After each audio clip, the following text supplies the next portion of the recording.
Hello प्यारे बच्चों, कैसे हैं आप सब। आई होप आपका एग्जाम काफ़ी अच्छा हुआ होगा। अब देखिए बेटा, मैं यहाँ पर जो है आपको बेसिक मैथमेटिक्स के सेट नंबर 1 के सॉल्यूशन प्रोवाइड करने जा रहा हूँ। सबसे पहले बेटा हम यहाँ पर बात करेंगे सेक्शन ए की, हम बात करेंगे ओके एमसीक्यू क्वेश्चंस की हम बात करेंगे। चलिए क्वेश्चन नंबर 1 की हम बात करें, हमें गिवन बेटा 8th टर्म गिवन है एपी की 17 और 14th टर्म गिवन हमें 29। तो बताइए कॉमन डिफरेंस क्या होगा। देखो 8th टर्म यानी कि हमें A8 गिवन है, a plus 7d equals to हमें दे रखा है बेटा 17 दे रखा है ओके। और हमें गिवन है 14th term that is a plus 13d equals to 29। अब एक काम कीजिए बेटा, एलिमिनेशन लगा दीजिए, इसमें सब्ट्रैक्ट कर दीजिए। सब्ट्रैक्ट करने में क्या मिलेगा बेटा, a से a कैंसिल हो जाएगा आपका, तो मिलेगा आपको 7 माइनस 13, तो कितना हो जाएगा आपका -6d हो जाएगा आपका ये ओके। और 17 माइनस 29 का रखा तो ये हो जाएगा आपका माइनस का 12 हो जाएगा। दैट मीन्स हमारा जो कॉमन डिफरेंस आ जाएगा वो आ जाएगा आपका 2 ओके। तो that means option number B is correct. देखिए क्वेश्चन नंबर 2 देखेंगे। In a given figure O is the centre of a circle, P Q is a कोड, पी क्यू एक कोड है ठीक है, and the tangent P T at P makes an angle 50 degree. Okay, tangent जो 50 degree का angle बनाता है, तो मैंने कहना है पी ओ क्यू एंगल निकालना है, पी ओ क्यू निकालना है। अच्छा अब मेरी बात ध्यान सुनो बेटा, आपको पता है टेंजेंट हमेशा क्या होता है बेटा, परपेंडिकुलर होता है रेडियस के। तो उसका मतलब ये जो हमारा एंगल है कौन सा बेटा, ओ पी टी, ये किसके बराबर होगा बेटा, 90 डिग्री के बराबर होगा। यस सुनो, अगर 90 डिग्री के बराबर होगा तो इसका मतलब ये हुआ एंगल जो हमारा ओ पी क्यू है प्लस में एंगल जो हमारा है क्या, Q P T equals to 90 degree, ऐसे लिख सकते हैं बेटा हम। और हमें ये ऑलरेडी गिवन है कितना बेटा, 50 डिग्री। तो इसका मतलब एंगल जो हमारा ओ पी क्यू है वो कितना आ जाएगा बेटा, आपको 40 डिग्री आ जाएगा। यस सुनो, वेरी नाइस। ये वाला एंगल आपको 40 डिग्री आ गया। आपको पता है बेटा रेडियस से सर्कल की है, तो इसका मतलब ये एंगल भी आपको 40 डिग्री हो जाएगा, एंगल अपोजिट इक्वल साइड्स। तो आप देखेंगे बेटा, तो देयरफॉर इन ट्राइंगल, इस ट्राइंगल में क्या होगा आपका, पीओक्यू ट्राइंगल के अंदर क्या होगा आपको पता है 40 डिग्री का एंगल प्लस में 40 डिग्री का एंगल और प्लस में आपको एंगल पीओक्यू निकालना है। तो तीनों एंगल का सम कितना हो जाएगा, 180 डिग्री होगा angle sum property of triangle से। तो यानी कि एंगल जो हमारा पीओक्यू आ जाएगा यहाँ से वो हो जाएगा 180 माइनस में 40 प्लस 40 यानी कि 80 आ जाएगा आपका, यानी कि 100 degree will be the answer okay. That means option number B is correct. It's clear to all और not, done, very nice okay. देखिए बेटा नेक्स्ट क्वेश्चन जो प्रोबेबिलिटी चैप्टर में से दे रखा है आपका, one card is drawn at random from a well shuffled 52 cards, what is the probability of getting 4 of hearts. अब ये कह रहा है बेटा हर्ट का हमें 4 चाहिए, तो हर्ट का हमें 4 चाहिए, तो हर्ट का 4 तो एक ही होगा ओके। तो इसका मतलब ये हुआ ये एक हमें कार्ड निकालना है 52 कार्ड्स में, दैट मीन्स प्रोबेबिलिटी जो होगी that will be 1/52, option number ए। देखिए स्टूडेंट्स अब बात करते हैं क्वेश्चन नंबर 4 की। देखो डिस्टेंस निकाला हमें इन दोनों पॉइंट्स के बीच में, तो आपको पता है बेटा डिस्टेंस फॉर्मूला तो याद होगा है ना। तो करना है क्या आपने, सिंपल सी बात, एक बात सुनो बेटा, देखो y2 x2 माइनस x1 करते हैं, यानी कि -6 में से अगर हम 0 को माइनस करते हैं का स्क्वायर प्लस में 2 माइनस 6 का होल स्क्वायर, ठीक है। ये तो हो जाएगा हमारा बेटा -6 का स्क्वायर यानी कि 36 हो जाएगा। यहाँ पर आएगा हमारा -4, -4 कितना होता है बेटा 16 होता है ना आपका, ठीक है। अब इन दोनों को ऐड कर दीजिए, कितना आएगा आपका 52 हो जाएगा, ठीक है। 52 को अगर हम ब्रेक डाउन करते बेटा हमें क्या मिलेगा 4 इंटू 13 मिलेगा, यानी कि ये हमारे पास आंसर आएगा क्या जाएगा 2√13 units is the answer. 2√13 units यानी कि option number C is correct. It's clear to all, very nice. चलिए बेटा क्वेश्चन नंबर 5 की बात करें तो बेटा इसमें क्या बोला कि हमने के की वैल्यूज निकालनी है for which the quadratic equation are real is. अच्छा अब मतलब क्या लेके चाहते हैं बेटा, इसके ना रियल रूट्स एग्जिस्ट करते हैं, तो रियल रूट्स एग्जिस्ट करते हैं उसका मतलब ये हुआ इसका हम डिस्क्रीमेंट को कर देंगे, जैसे b² minus 4ac must be greater than equals to 0 होना चाहिए for real roots okay. b² की बात करें तो यहाँ पर b कितना बड़ा 4 है, 4 का स्क्वायर हम कर देंगे, माइनस में 4 लिखा, a की जगह पे 1 लिखेंगे और c की जगह पे k लिख देंगे, तो रहेगा 16 माइनस में 4k greater than equals to 0, यानी कि हो जाएगा -4k greater than equals to हमारे पास -16। तो डेट मीन्स अगर इसका हम साइन चेंज करेंगे तो ये भी चेंज हो जाएगा आपका, k must be less than equals to 4 आएगा आपका, ठीक है। यानी कि option number B is correct. It's clear to all, that's good.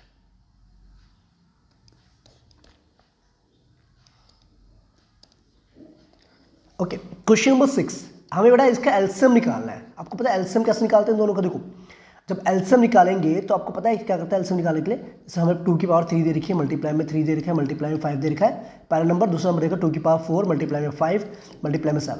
तो पहले तो बेटा हम क्या करते हैं दोनों में जो कॉमन होता है उसको निकालते हैं, 2 की पावर 3 बाहर आ जाएगा, तो एक 5 बाहर आ जाएगा और बाकी जो बचे हैं ना, देखो जैसे यहाँ पर नीचे आपको 2 बच जाएगा एक, ठीक है, और यहाँ पर ऊपर आपका 3 बच जाएगा, और यहाँ पर क्या बच जाएगा आपका 7 बच जाएगा। अब इनको सबको आपने मल्टीप्लाई कर देना, ये हो जाएगा आपका 2 की पावर 3 कितना हो जाएगा, 8 हो जाएगा, 5 2 इंटू 3 इंटू 7। अब इनको जब मल्टीप्लाई करेंगे तो आपको क्या मिलेगा, देखो बेटा,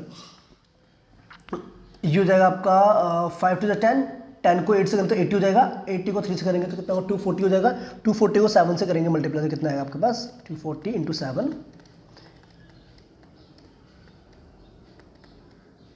1680 इज द आंसर। ठीक है, यानी कि option number C is correct.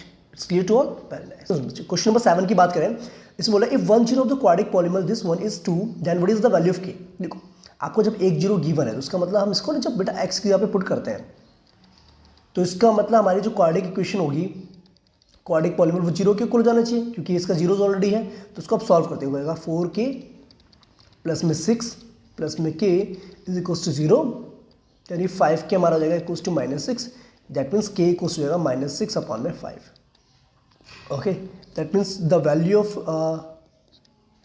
k is -6/5 is the answer. Done. अब बात करें बेटा क्वेश्चन नंबर 8 की बात करते हैं।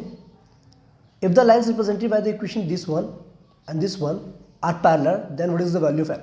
देखो आप कह रहे हैं कि अगर ये दोनों लाइन्स आपस में क्या है, पैरेलल है, तो बताइए m की वैल्यू क्या होगी। तो पैरेलल का मतलब क्या होता है बेटा, पैरेलल का मतलब ये होता है ना a1 अपॉन में a2 जो हमारा होगा वो b1 अपॉन b2 के बराबर होगा, लेकिन वो c1 अपॉन में c2 के बराबर नहीं होगा। तो एक काम करते हैं, a1 कितना बेटा आपका 3 है, और a2 कितना आपका 2 है, और b1 कितना आपका 2m है, और यहाँ पर क्या आपका 5 है। ठीक है, इसकी जरूरत नहीं है, इसको क्रॉस मल्टीप्लिकेशन करेंगे, यू विल गेट ये आपका 5 से 15 इंटू में 4m, that means m equals to हो जाएगा हमारे पास 15 अपॉन में 4। Okay, that means option D is correct. It's clear to all, that's it. देखिए बेटा क्वेश्चन नंबर 9 में क्या बोला कि हमारे पास दो ट्राइंगल्स है A B C and D E F, A B C and ये हमारे पास डी ई एफ, और दोनों के दोनों क्या है बेटा सिमिलर है, और दोनों का पैरामीटर भी हमें गिवन है 32 सेंटीमीटर 24 सेंटीमीटर, और ए बी हमें दे रखा बेटा 10 सेंटीमीटर। ठीक है, और हमें डी ई निकालना है, ये हमें निकालना है। क्लियर बात है। अच्छा जी, अब दिक्कत ये है ना बेटा, सुनो, आपको पता है जब ये दो ट्राइंगल सिमिलर है तो ऑब्वियसली बात है इनके साइड्स का रेशियो भी क्या होगा, आपस में बेटा सिमिलर होगा। ओके, अगर ये सिमिलर ट्राइंगल दोनों, तो हम ऐसे लिख सकते हैं बेटा, जो हमारा ए बी लाइन हमारी है, ए बी अपॉन में डी ई जो हमारी है वो किसके बराबर होगी बेटा, बी सी अपॉन में ई एफ के बराबर होगी, और ये जो हमारी होगी किसके बराबर होगी बेटा, ये होगी हमारे पास ए सी अपॉन में डी एफ के बराबर होगी नहीं होगी बेटा। क्लियर। ओके ओके, यानी कि इन सबका जो रेशियो होगा कांस्टेंट वैल्यू के बराबर होगा। क्लियर कि नहीं। अच्छा, अब एक बात सुनो बेटा, आपको पता है यहाँ से मैं एक रिलेशन निकाल सकता हूँ बेटा, ए बी निकाल सकता हूँ मैं के इंटू डी, और बी सी निकाल सकता हूँ के इंटू ई एफ, और ए सी निकाल सकता हूँ के इंटू डी एफ। तो यानी कि अगर मैं बात करूँ ऐसे बेटा, देखो अगर मैं पहले ट्राइंगल की पैरामीटर की बात करूँ, parameter of triangle A B C की बात करूँ, तो इसमें करना है क्या बेटा, आपको पता है तीनों साइड्स को आपने ऐड करना है, ए बी प्लस में, बी सी प्लस में, सी ए करना है। अब आप बात सुनो बेटा, ए बी किसके बराबर आपका आया था, के इंटू डी ई के बराबर आया था, प्लस में, और ये किसके बराबर आया था बेटा आपका, के इंटू ई एफ के बराबर आएगा, प्लस में ये आ जाएगा आपका के इंटू डी एफ के बराबर आएगा। अगर मैं के कॉमन निकाल दूँ तो मुझे क्या मिलेगा बेटा, D E plus E F plus D F मिलेगा, जो कि पैरामीटर है आपका डी ई एफ ट्राइंगल का, जो कि 24 सेंटीमीटर आपका है। क्लियर कि नहीं। अच्छा, इतनी बात समझ में आ गई। अब क्या होगा देखो बेटा, यहाँ कंटिन्यू कर दें,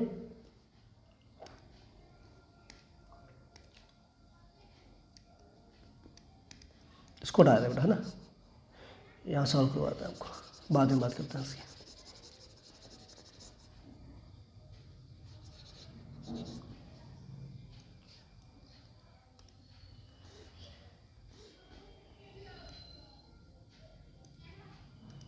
ठीक है बेटा, इतनी बात आई। देखो आपको पता चल गया बेटा के इंटू 24 हमारे पास है, और ए बी सी का ट्राइंगल का जो पैरामीटर कितना था बेटा आपका 32 था, तो यहाँ से हम के निकाल सकते हैं, कितना आएगा बेटा 32 डिवाइड में 24। ठीक है, ये हो जाएगा, ठीक है 4/3 आ जाएगा आपका के की वैल्यू। तो आपको पता है बेटा ए बी अपॉन में डी ई की जो वैल्यू हमारी हो जाएगी वो कितना हो जाएगी बेटा 4/3 के बराबर हो जाएगी, और ए बी हमें कितना दे रखा है बेटा 10 सेंटीमीटर दे रखा है, और हमें क्या निकालना है, डी ई निकालना है। बस आपने करना है कि जस्ट टू क्रॉस मल्टीप्लिकेशन, ये आपका जाएगा D E just equals to जाएगा 30 अपॉन में 4, दैट मीन्स 15 अपॉन में 2, आपका डी ई की वैल्यू हो जाएगी यहाँ से कितनी जाएगी आपकी 7.5 centimetre. This is the final answer. It's clear to all और नॉट। ठीक है, 7.5 आपको क्या आ जाएगा, आंसर आ जाएगा। क्लियर होगी बेटा बात, आपको समझ में आ गई कि नहीं आई? क्लियर ना? ठीक है, तो क्वेश्चन नंबर 9 आपको आई थिंक क्लियर हो गया होगा। That's good. अब देखिए बेटा क्वेश्चन नंबर 10 में क्या करा है, the roots of the equation these are real और distinct, not real, real unequal, rational. अब बेटा बात सुन ध्यान से, उसमें करना क्या आपका, अगर हम इसको सॉल्व करते हैं तो आपको पहले डिस्क्रिमिनेंट निकालना पड़ेगा हमें, बी स्क्वायर माइनस 4ac, तो बी स्क्वायर यानी कि हो जाएगा आपका -2√6 का स्क्वायर माइनस में 4 इंटू में ए की जगह पे आपका 3 आएगा और सी की जगह पे आएगा 2 आएगा आपका, ये होगा 2 का स्क्वायर 4 होता है, √6 का स्क्वायर 6 होता है, 2 का स्क्वायर 4 होता है ना, हाँ, तो ये हो जाएगा 24 हो जाएगा आपका, माइनस में 24 ही हो जाएगा, तो यानी कि इक्वल टू 0 आ जाएगा, तो इसका मतलब ये रियल एंड इक्वल रूट्स इसके एग्जिस्ट करेंगे, option number C. Done, that's good. Okay देखिए बच्चे क्वेश्चन नंबर 11 की बात कर रहे हैं, ये आपने किया भी होगा पहले। ओके तो sine theta equals to A upon में बी आपको दे रखा है, then what is the value of second theta, आपको सेकंड थीटा निकालना है। ऐसे क्वेश्चन है बेटा मैंने जब शॉर्ट्स करवाए थे ना आपको, शॉर्ट्स में उसमें आपको मैंने प्रोवाइड भी किया हुआ है। ओके शायद आपने देखी होगी वीडियो। हमें बेटा साइन थीटा दे रखा था, हमें सेकंड थीटा निकालना। अब मेरी बात सुनो बेटा ध्यान से, देखो साइन थीटा जब गिवन आपको है तो या तो एक काम करो बेटा, पहले यहाँ से आप कोस थीटा निकाल दो, उसके बाद उसका रेसिप्रोकल करके आप सेकंड थीटा निकाल सकते हैं। ठीक है देखो आपने एक फॉर्मूला पढ़ा था बेटा, ये वाला आपका साइन स्क्वायर थीटा प्लस में जो हमारा कोस स्क्वायर थीटा क्या होता है बेटा, 1 के बराबर होता है, तो इसका मतलब ये हमारा जो कोस स्क्वायर थीटा हो जाएगा वो हो जाएगा हमारे पास 1 माइनस में साइन स्क्वायर थीटा, यानी कि ए स्क्वायर अपॉन बी स्क्वायर हो जाएगा। ओके अब इसको जब आप सॉल्व करेंगे तो आपको मिलेगा कोस स्क्वायर थीटा बराबर में आपका जाएगा अंडर रूट में बी स्क्वायर और पाएगा बी स्क्वायर माइनस में A square. Okay that means cos theta हमारे पास आ जाएगा under root B square minus में ए स्क्वायर अपॉन में बी, और सेकंड थीटा क्या हो जाएगा बेटा, सेकंड थीटा जस्ट का रेसिप्रोकल हो जाएगा, यानी कि बी अपॉन में अंडर रूट में बी स्क्वायर माइनस में A square. That means option number B is correct. Done. Okay अब क्वेश्चन नंबर 12 की बात करें, हमें ना सम निकालना है, फर्स्ट 100 इवन नंबर्स का निकालना है। तो आपको पता है 100 इवन नंबर्स की बात तो फर्स्ट टर्म तो हमारी 2 हो जाएगी इसके अकॉर्डिंग, है ना, और कॉमन डिफरेंस भी बेटा आपको पता है 2 का डिफरेंस हो जाएगा। ठीक है, और एन नंबर हमें दे रखा है आपका 100 दे रखा है, हमें एस एन निकालना है। तो एस एन का फॉर्मूला क्या होता है बेटा, S100 निकालना हमें, यानी कि होगा 100 अपॉन में 2 ब्रैकेट में 2 इंटू ए प्लस में 100 माइनस 1 यानी कि n माइनस 1 यानी कि 99 इंटू में डी हो जाएगा। ओके अगर देखा जाए तो ये तो हो गया 50 बेटा, ये हो जाएगा हमारा 4 और 99 को हम 2 से मल्टीप्लाई 198 हो जाएगा आपका। ठीक है ये होगा आपको 50 मल्टीप्लाई में 200। ओके तो डेट मीन्स ये हो जाएगा हमारे पास, देखो इसका आंसर आएगा 5 to 10 यानी कि 0 1 0 1 यानी कि 0, ये यहाँ पर 10,100 हो जाएगा, यानी कि डेट मीन्स आपका ऑप्शन नंबर ए आपका यहाँ से करेक्ट हो जाएगा। इट्स क्लियर टू ऑल और not, check it out, very nice.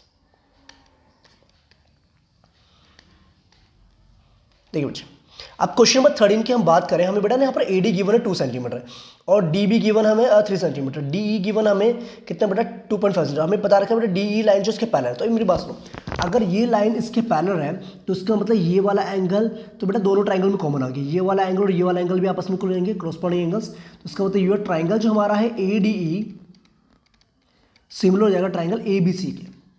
अगर दोनों ट्राइंगल सिमिलर है तो ऑब्वियसली बात इनका साइड्स का रेशियो भी क्या होगा आपस में इक्वल होता है, यानी कि हम लिख सकते हैं बेटा AD अपॉन में जो हमारा आएगा AB इक्वल टू जाएगा हमारा DE अपॉन में BC हो जाएगा, जो हमें चाहिए उसके अकॉर्डिंग हम चलेंगे। AD कितना बड़ा आपका 2 है, और हम AB की बात करें तो ये हो जाएगा 5 हो जाएगा, DE 2.5 हमें गिवन है, हमें x दे रखा है BC, क्रॉस मल्टीप्लाई करेंगे you will get x equal to जाएगा वापस 2.5 मल्टीप्लाई में 5 अपॉन में 2, ये है आपका 12.5 अपॉन में 2, डेट मीन्स ये हमारे पास आएगा answer 6.25। Option number C is done. Clear. Question number 14 देखिए बेटा, एक सर्कल है जिसकी रेडियस हमें देखी 3 centimetre, the distance between two of its parallel tangents is. अच्छा हमारे पास बेटा एक सर्कल गिवन है, पहले हम सर्कल बना लेते हैं, ये हमारा सर्कल है। अब ये कह रहा है बेटा एक बात ध्यान सुनना, समझने वाली बात देखो, ये कह रहा है कि एक टेंजेंट हमने यहां पर बनाया, ये हमारे पास टेंजेंट है, इसको हमने XY नाम दे दिया। ओके अब ये कह रहा है कि इसी के पैरेलल में अगर हम एक और टेंजेंट्स बनाते हैं, तो आपने बड़ा एक पढ़ा था ना कि उसमें एक्सरसाइज किसमें 10.2 में क्वेश्चन था, क्वेश्चन नंबर 4। ओके देखो, अगर पैरेलल टेंजेंट्स कभी बनाओगे ना बेटा, तो पैरेलल टेंजेंट्स क्या होंगे, उनके बीच का गैप क्या होगा, डायमीटर के बराबर होगा। यानी कि अगर रेडियस आपका 3 सेंटीमीटर है तो यहाँ पर जो आपका इन दोनों के बीच में डिस्टेंस कितना होगा बेटा, 6 सेंटीमीटर होगा। डन, ये तो डायरेक्टली आपका ऐसे हो जाएगा। अच्छा देखिए बच्चे, अब बात करें 15 क्वेश्चन की, अगर बात करें हमें ना यहाँ पर बड़ा क्या निकाला, मीडियन क्लास निकालने। तो मीडियन क्लास के लिए आपको पता है बड़ा क्राइटेरिया क्या करना होता है, पहले आपको CF निकालना पड़ता है ना। अब CF जब आप निकालेंगे यानी क्यूमुलेटिव फ्रीक्वेंसी, तो आपको करना है क्या, पहले तो 10 रहेगा, ये आपका 22 हो जाएगा, ये आपका 22 प्लस 14 कितना हो जाएगा बट आपका ये हो जाएगा 36 हो जाएगा। 36 को जब हम 13 के साथ ऐड करेंगे कितना आएगा बट आपके पास 9 यानी 49 आएगा। और 49 को जब 17 के साथ आप ऐड करेंगे तो कितना मिलेगा आपको बड़ा 66 मिल जाएगा आपको, ठीक है। यानी कि पहले हमें n मिल गया, कितना बड़ा 66 मिल गया। अब इसका हम करते हैं हाफ, n/2 करेंगे तो 66 हाफ कितना बड़ा 33 हो जाएगा। अब 33 देखना पड़ेगा बड़ा कौन से वाले क्यूमुलेटिव फ्रीक्वेंसी के अंदर है, यानी कि देखो 22 तक तो यहाँ पर आ रहे हैं, 33rd जो आपका आएगा वो इस वाले रेंज में आएगा 60 से 80 के बीच में। तो ये मिल गया आपको मीडियन क्लास। क्लियर बच्चे, अगर ये मीडियन क्लास है तो उसका मतलब ये जो हमारी होगी 60 to 80 is the median class, ये हमें फाइंड आउट करना था, ये आंसर आ जाएगा आपका। Okay now let's continue with question number 16। Let's देखिए बेटा, क्वेश्चन क्या आपका, क्वेश्चन नंबर 16 की बात करें, इसमें साइन थीटा हमें गिवन है 3/4 और हमें इसकी वैल्यू निकालनी बेटा, सीकेंड स्क्वायर थीटा -1 और इंटू में क्या cross square theta upon sine theta. देखो आपने बेटा एक फॉर्मूला पढ़ा था ना, 1 + tan स्क्वायर थीटा क्या होता है बेटा, आपका सेकंड स्क्वायर थीटा के बराबर होता है। तो इसका मतलब ये हुआ tan स्क्वायर थीटा को हम ऐसे लिख सकते हैं बेटा सेकंड स्क्वायर थीटा -1। तो यानी किसकी जगह पर हम लिख सकते हैं tan स्क्वायर थीटा और मल्टीप्लाई में तो बेटा कोस स्क्वायर थीटा तो है ही, और अपॉन में क्या आएगा बेटा आपका साइन थीटा। ठीक है, क्लियर कि नहीं। अब सुनो, अब एक काम करती है बेटा, इसमें tan थीटा को लिख सकते हो बेटा साइन थीटा स्क्वायर अपॉन में कोस स्क्वायर थीटा, और नीचे साइन थीटा ऑलरेडी है ही आपका, और ऊपर क्या बेटा कोस स्क्वायर थीटा ऊपर भी है आपका। तो क्या होगा, कोस स्क्वायर थीटा से कोस स्क्वायर थीटा कैंसिल हो जाएगा और एक साइन थीटा से एक साइन थीटा कैंसिल हो जाएगा, यानी कि आंसर क्या आएगा आपका साइन थीटा। यानी कि घूम फिर के आंसर क्या आएगा आपका 3/4 ही आएगा, यानी कि ऑप्शन नंबर बी करेक्ट होगा आपका। समझ में आई बात की नहीं, क्लियर, दैट्स गुड। चलिए बेटा आगे बढ़ते हैं। देखिए क्वेश्चन नंबर 17 की बात करें, दो ट्राइंगल्स हमें गिवन है बेटा PQR और ABC, और हमें गिवन है उनका जो है ना AB upon BC equals to PQ upon में PR है। For this two triangles to be similar which of the following should be true. अभी कह रहा है दोनों ट्राइंगल को सिमिलर करने के लिए कौन सा क्राइटेरिया आपका जो है होना चाहिए। तो बात सुनो बेटा, पहले तो देखो बेटा ट्राइंगल क्या है आपका, ये एक ट्राइंगल है, ये दूसरा ट्राइंगल है, ये आपका PQR है, ये आपका ABC है, और दोनों ट्राइंगल सिमिलर दे रखे हैं। तो इसमें अभी गिवन क्या बेटा आपको AB अपॉन में BC। अच्छा इसको बेटा ना आप ऐसे भी कर सकते हो, देखो क्रॉस मल्टीप्लाई करेंगे तो आपको ऐसे लिख सकते हो इसको, PQ अपॉन में आपका AB इक्वल्स टू जाएगा आपका PR अपॉन में BC। लिख सकते कि नहीं लिख सकते बेटा, देखो ध्यान से, ये होगा PQ अपॉन में AB और दूसरा क्या आपका PR अपॉन में क्या हो गया आपका BC हो गया। PQ ये वाला और AB और क्या देखा बेटा PR अपॉन में BC।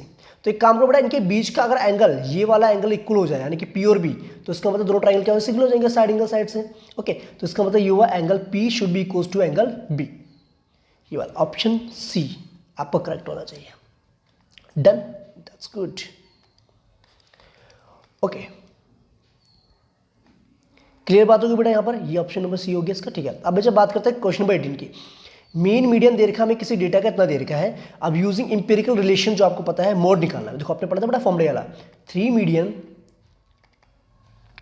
Equals to 2 mean plus mode, ये फॉर्मूला होता है। 3 मीडियन यानी कि हमें मीडियन दे रखा बेटा 30 दे रखा है, और मीन हमें दे रखा है बेटा कितना दे रखा है 32 दे रखा है। हमें क्या निकालना है, मोड निकालना है। जस्ट पुट द वैल्यू हो जाएगा आपका 3 × 30 कितना 90 हो जाएगा, और ये जाएगा 32 और 2 से 64 यानी कितना जाएगा 64 को माइनस कर दो, ऐसे आपका मोड आ जाएगा आपका। तो that means mode is just equals to आपका आएगा 626। Check it out, option number B is correct. Done और नॉट। ठीक है बेटा, क्वेश्चन इतने डिफिकल्ट नहीं थे अगर आप केयरफुली करोगे तो। ओके चलिए देखिए बेटा क्वेश्चन नंबर 19 एसोसिएशन रीजन्स की बात करें।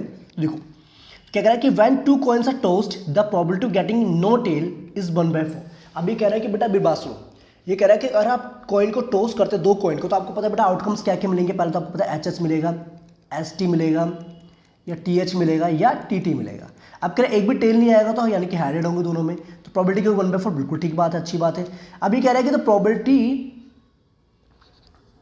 P of an event E satisfy this condition. आप कह रहे हैं कि जो प्रोबेबिलिटी होती है आपकी 0 से लेकर 1 के बीच में आपकी आती है, वो तो बात ठीक है। यानी देखो रीजन तो ट्रू है और स्टेटमेंट भी आपकी जो एसर्शन वो भी ट्रू है, बट यहाँ पर जो है बेटा इसका एक्सप्लेनेशन नहीं कर रखा है, यहाँ पे करेक्ट एक्सप्लेनेशन नहीं है। ओके तो यानी कि है तो दोनों ट्रू, यहाँ पर लिखना बेटा both are true but reason is not the correct explanation of the assertion, यानी कि इसका जो होगा आपका 19 का होगा ऑप्शन नंबर बी आपका होगा। दोनों ही करेक्ट है, ट्रू है, बट रीजन जो आपने दे रखा है वो बिल्कुल एग्जैक्टली उसका एक्सप्लेनेशन नहीं दे रखा। ठीक है, चलिए अगले पार्ट की बात करें, 20th की बात करें।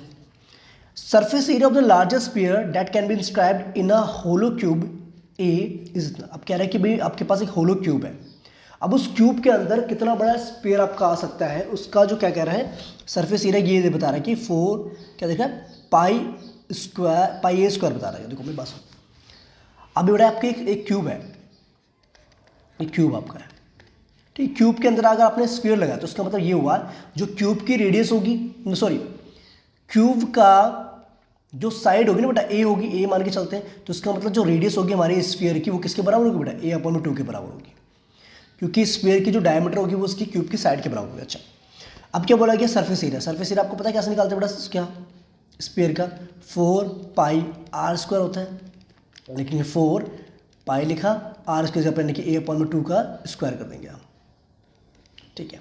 तो ये जगह आपका 4 इंटू में पाई इंटू में a स्क्वायर अपॉन 4 से 4 कैंसिल, यानी कि ये जो स्टेटमेंट दे रखी है बिल्कुल ठीक है। अच्छा the surface area of the sphere बिल्कुल गलत है बेटा, ये फॉर्मूला ही गलत है आपका।